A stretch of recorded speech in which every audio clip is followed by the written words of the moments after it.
Broadcasting from the business capital of the world, this is the Podcast Business News Network. I think as we get out of COVID, I'd like to say we are getting out of COVID. A lot of us are thinking about ourselves and our path and our journey and how we can do things a little bit better. And to help you out with that, we have somebody who is well-versed in that. He's a life coach. His name is Tom Marino. Tom, great having you on again. How are you? I'm great, Steve. Thank you so much. Glad for the opportunity to be on again. And yeah, you're right. I hope we are getting out of this COVID situation. Yeah. I'm feeling confident that it's coming to an end. I almost get in my car sometimes and reach for a mask. Like I don't even know I'm doing it. But it's nice to have that. We've been so ingrained, right? We've had opportunity, it's been the only way. You feel naked in some ways when you don't have a mask on, right? And I mean, I still commute into the city a couple of days a week, and on the railroad, you're wearing a mask, but everywhere else you go, people are breaking away from it. And you know what? It's nice to see a little bit of life return to normal. Yeah. And I think that's what we really need to focus on. And like you said, people are really focused on changing themselves. It's really, this has been a huge eye opener for so many people and what they're doing. So many opportunities out there too. Now you're a life coach, but what makes you different is you're a success strategy coach. Correct. Can you explain a little bit? Yeah. So my goal is to obviously position myself differently than other coaches and really put myself into a different category. Not that life coaches, there's just so many life coaches, right? It's what makes you unique, what's unique to who you are. And success strategy is really, the place I like to position my coaching from, because my job is to give you an outcome right from the get-go, from when you see what my title is, like success strategy coach. Okay, great. I'm going to be successful in working with this guy. But there's so many things that are built into that. First is the question I always ask potential clients on a call is, what does success look like for you if we were to work together? What does success look like? And that's something that people struggle with, right? People don't know what their success looks like. They're not sure what they want it to look like. They're focused on what they think success should be and what their beliefs say their success should be. But they don't necessarily have a true vision of what success really looks like for them. And at the end of the day, a lot of my clients wind up going down that line of, it's lifestyle. The lifestyle that I want. It's the time freedom that I want. It's the freedom. So my job is to help give people those tools to be a success strategy, to have success strategies in their lives. Yeah, you're so right. There's so many different definitions of success. Is it monetary? Is it free time? Is it climbing the ladder? Feeling better about yourself? That in itself, that's hey, I succeeded. It's self-care. There's another one for you. Right. It really depends on how it's personal. Success is a very personal thing.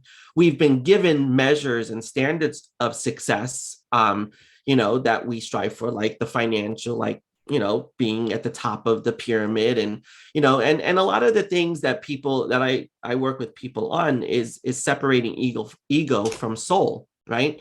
Because ego and soul is a real battle for people. The ego is what propagates this need for importance, and that if you're not important, then you're not successful. If you don't have a lot of money, you're not successful. Those are all things that filter to the ego to really get you where you think you should be. And what I'm realizing with a lot of people, I work with a lot of 30 somethings, right? And they hit 35 and they start to ask the questions like, and I was talking to a client earlier this morning, he goes, when do you transition into that? I don't really care if I'm at the top anymore. As long as I'm making money, I really don't care I don't need to be at the top. When does that transition happen? And you see that a lot in that 35 to 40 range. A lot of people start to wake up and they go, wait, what the heck am I doing here? What is this really all about? And COVID has done that for a lot of people. It's put work into perspective in a very, very different way. It's like, what am I really doing every day? Is this what I want to be doing? Do I need to go work 40 hours every week, work like a dog, make little money just to pay my bills? what is this really what it's all about? And those are the big questions that are coming out and have come out of this pandemic for people is that. So I say to people, you're at a point where it's time to transition and you're growing, you're beginning your growth. It's so interesting how in our culture, especially in many areas of the United States, we're on the treadmill of life. It's just like Mm-hmm. rinse and repeat, do it again tomorrow. And to your point, sometimes you say to yourself, how did I get here? What am I doing? How did this all take place? How do you make that transition, Tom? It really comes through a process, right? Any transition in life, you have to go through a process of change. And I've put together over the course of my coaching career, really a process that's a 6-step model called choice. And the choice model is really about making change and doing it in a very systematic way. People like systems, people like approaches, people like ways to, and they want direction, because a lot of people come to me and they're like, I don't know what to do.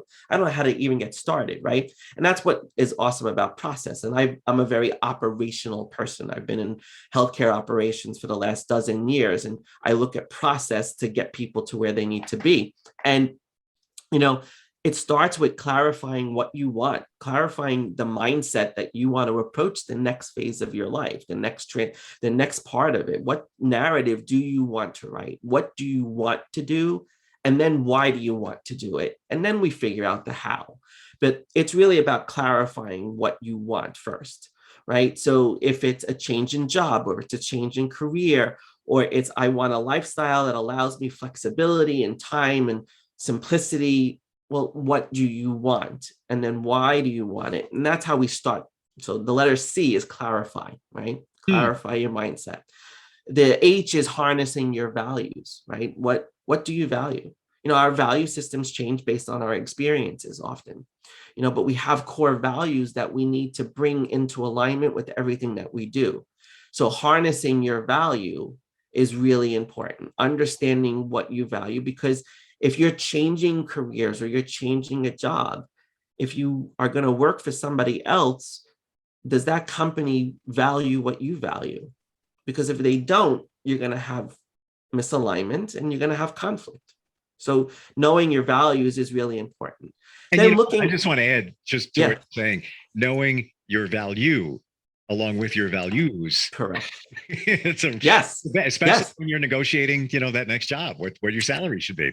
Absolutely. And the good news for every employee out there right now is that your value is going up exponentially by the minute, because of the workforce of the United States is going through one of the greatest transformations since the days of Henry Ford and the assembly line. I mean, it's where COVID has done that for us, right? And I used the mindset of for you, that everything happens for you and for us. Yep. And I really believe it's happening for the workforce, and employees are in control. It's an employee's market, like in housing, it's a seller's market versus a buyer's market. Yep. It's a seller's market right now for housing, but on the employee side, it's an employee's market. The employer is struggling to find qualified people. They're struggling to determine what their hybrid models, their flexible work models, whatever it is that they're looking at. And there's a ton of competition. Those are like the 3 big things that are really companies are struggling with right now. So the employee is valuable, very valuable, especially if they have the skills to fulfill the role. And that's one of the shifts that we're seeing too in corporate America. And we've done this in the nonprofit side for a long time, where we look for people with skill and we put them into a role, versus in corporate America, you have a role that you want to fill and you want the skills that fill that role. So corporate America is shifting to be a little bit more flexible, because there's very low supply on some of those people who are skilled because of COVID, because not just because we've lost a lot of people because of COVID, unfortunately, but more because a lot of small businesses and a lot of people have gone into business for themselves and figured out new ways to bring in income and revenue for themselves. So it's a major shift, but you're right. It's what's my value? And people struggle with that. Yeah. Especially a lot of the independent business owners I work with, they struggle sometimes with their own value. They struggle with what they're worth. And I even have struggled with what I'm worth. But you get to a point where you say, I am worth that. Yeah. And, it's what you provide as value. So value exists everywhere. It's even challenging if you're a business owner, even setting your rates, your fees, if you don't feel, am I really worth it? And then you don't want to shoot too high and then squeeze people out because Right. but there is a value. Everybody has a perceived value. So yeah, very Right. important. So that takes us to A in terms of change. So in terms of choice, it's overcoming the obstacles, right? So it's what are the barriers to you understanding your value? What are the obstacles what are those inner sabotaging behaviors that you have that get in your way of where you want to go, right? And basically, I work with every client, especially on their sabotaging behaviors and bringing an awareness of what they're doing and being for them to be able to recognize what it is that they're doing.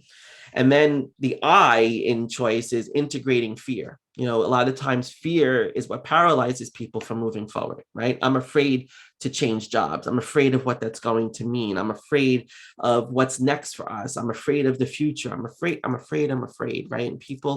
And I tell people all the time, integrate fear.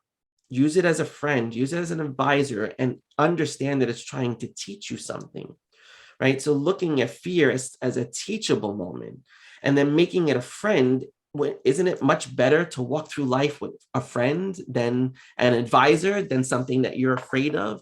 So we work a lot on integrating fear, honoring it, acknowledging it, and making sure that we're using it as a learning tool for ourselves.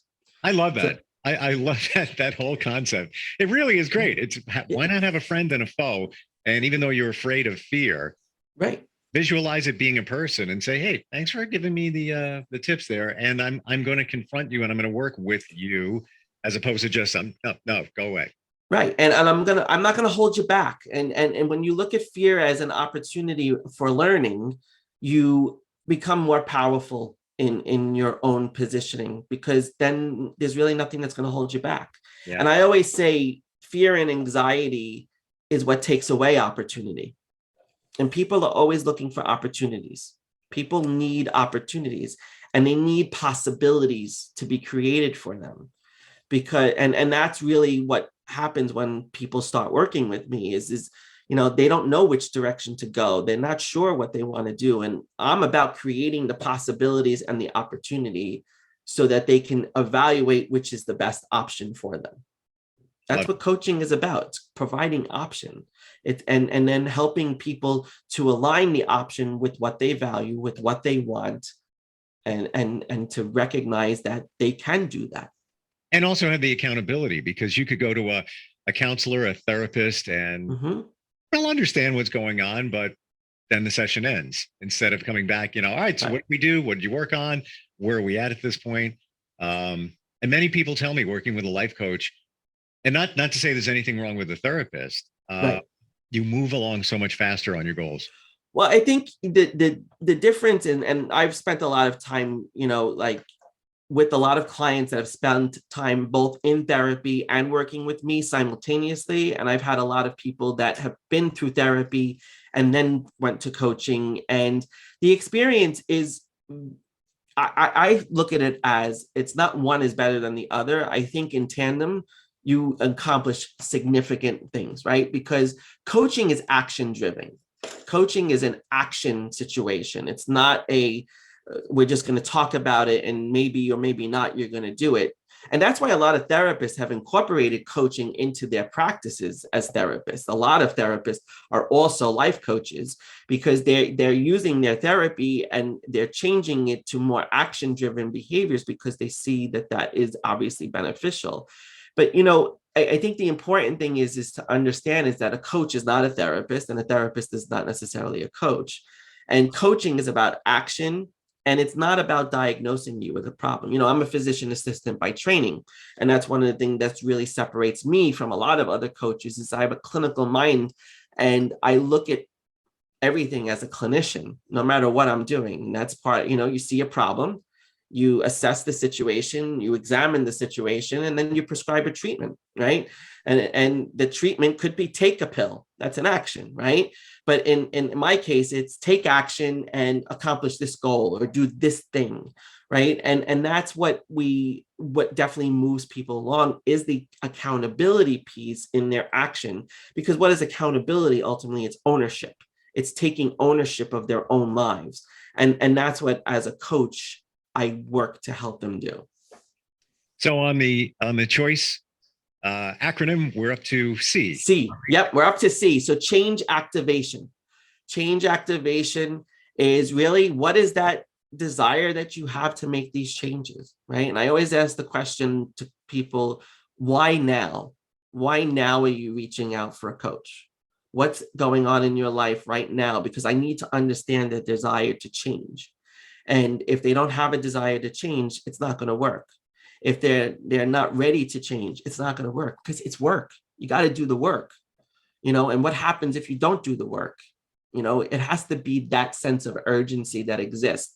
So in activating change, once we understand there's a desire, activate that desire to change first, then we can move forward with goals and plans and create action steps and create action all the time. And that's really what the change activation is all about. And you could also substitute that C with create a plan, right? We're going to create a plan. We're going to develop a plan. I do a lot of mind mapping in my sessions with people. I try to put goals on a map for people where they can see all their different areas of their life and their domains of their life and what they want to work on. And we start to see how that looks like from your mind's perspective. When you have things going all through your head, that's what mind mapping really is to see all those things going through your head on paper and start to organize those things. So I'll offer that as part of that plan.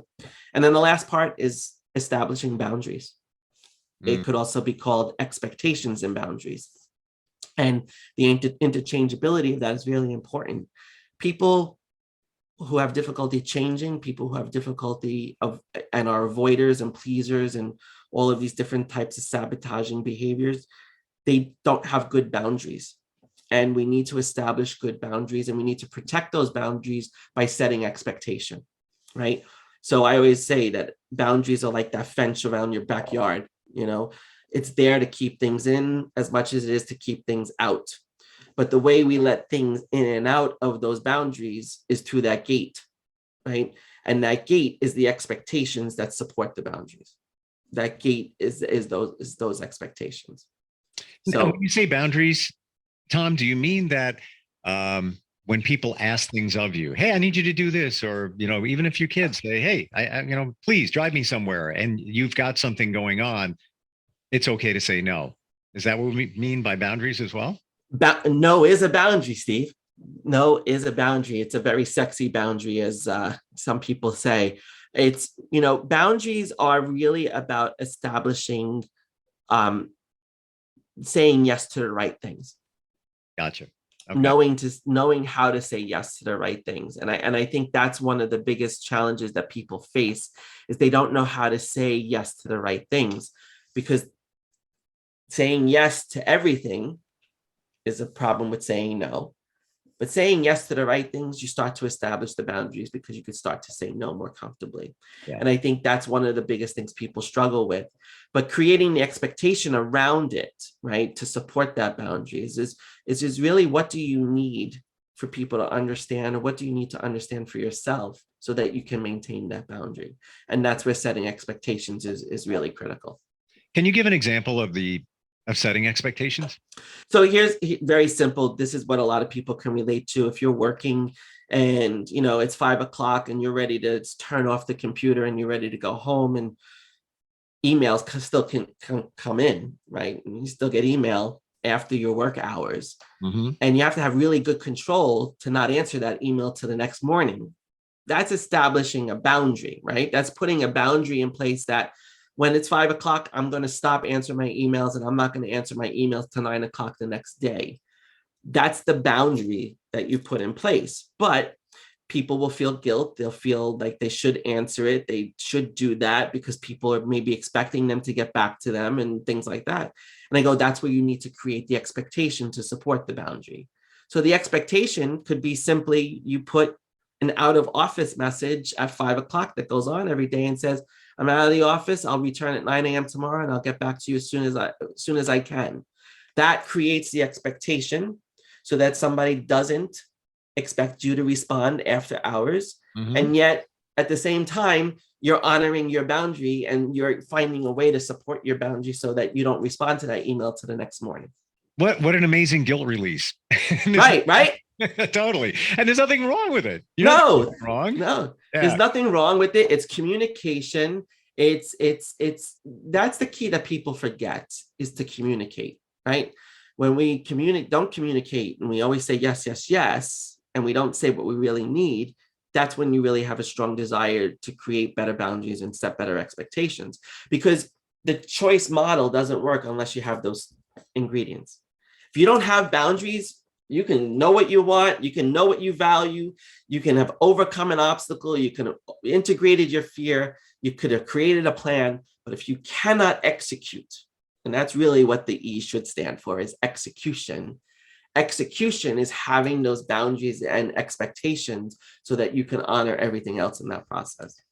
It's almost like if you reverse engineer it and you look at the boundary principle, you're a better person for it, because now you have more time. You can take time for yourself. You can focus on your goals. And I really do think a lot of us do struggle with those boundaries. I think that probably number 2 or 3 in the roadblock of progressing your life.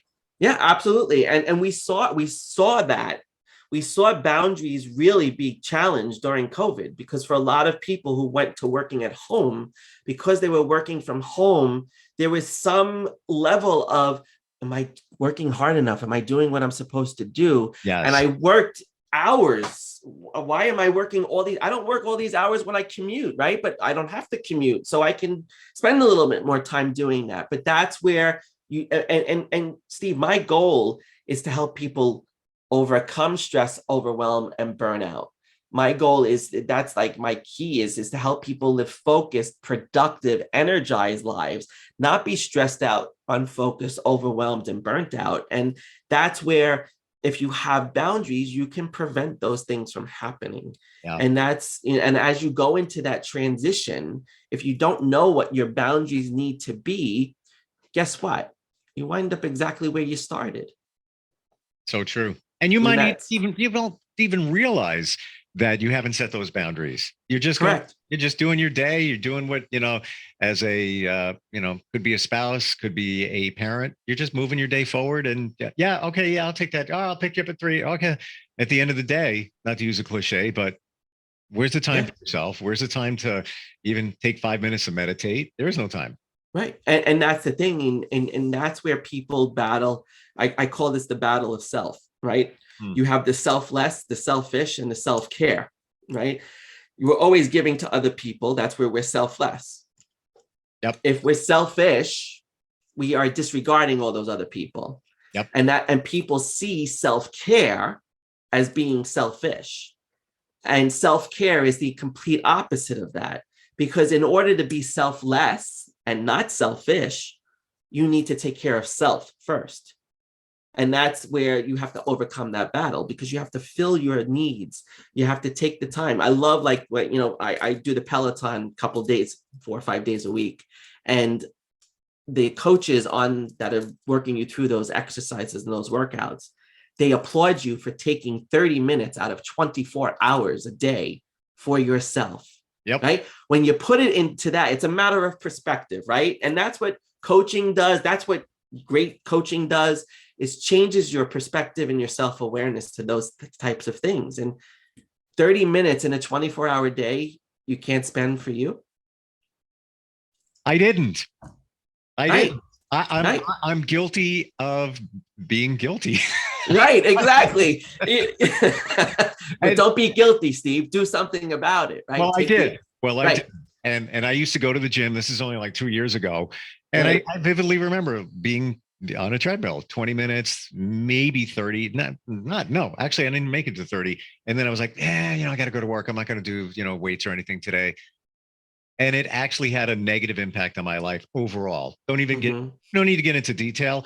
What do I do now? If I have an hour and a half, if I can carve it out, I'm staying at the gym for an hour and a half. What the heck not? Because Right.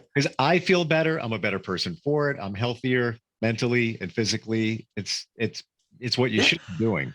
It is the full package when you exercise. It really is a mind, body, soul experience, right? Yeah. Because you feel great and you're more productive. I find I'm so much more productive on the days I exercise versus the days I don't. And I think that when you see that value in it, you can really create the boundary for that to happen. Totally. And then you can set the expectation with other people that, between 6 and 7 a.m., this is what I'm doing. Or between 5 and 5:30, this is what I'm doing. So it's just setting that so you can take your actions. Well, Tom, it took me many, to figure that out because I didn't know about Tom Marino. So tell everybody, it's the truth. Tell everybody how they reach out to you and quickly the process, how it works. Absolutely. So yeah, you can reach out to me at tommarino.com or follow me on Instagram at Tom Marino Coaching. And you can reach out, DM me on there if you have a desire to change, and we'll set up a complimentary success strategy session that's personalized to you for like 30 minutes just to see where you're at. Because I don't work with everybody that reaches out. I have a specific type of clientele that I'm looking for, and they're typically independent business owners, executives and entrepreneurs, a very specific niche of people, because what my goal is to help them create harmony while they run their businesses and create harmony in their personal lives as well. So reach out to me, tommarino.com, or DM me at Tom Marino Coaching on Instagram, and we can set up a call if you're interested. You know what? We all have a choice. That's right. Yeah. And exercise that choice and make yourself a better person and reach out to Tom. Tom, great talking with you. It's so everything we've talked about, everything you've mentioned today, 100% relatable to, I think, 100% of us. It really is. Absolutely. Yeah. And that's the whole goal of it, is to make it relatable and to recognize that change can be very simple. Yep. It just requires you to take an action. Just take one. Just start with one, and change will begin. Look forward to talking again next time we get together. Absolutely, Steve. It was great to be here. Thank you. Are you looking for even more of the podcasts and hosts that you love? The Podcast Business News Network is proud to announce that you can now listen live on the MyTuner Radio and online Radio Box apps for iOS, Android, and the Amazon App Store. Or check us out online. Search for Business News Network on mytuner-radio.com, or search Podcast Business News Network on onlineradiobox.com/US so you don't miss a minute of the action.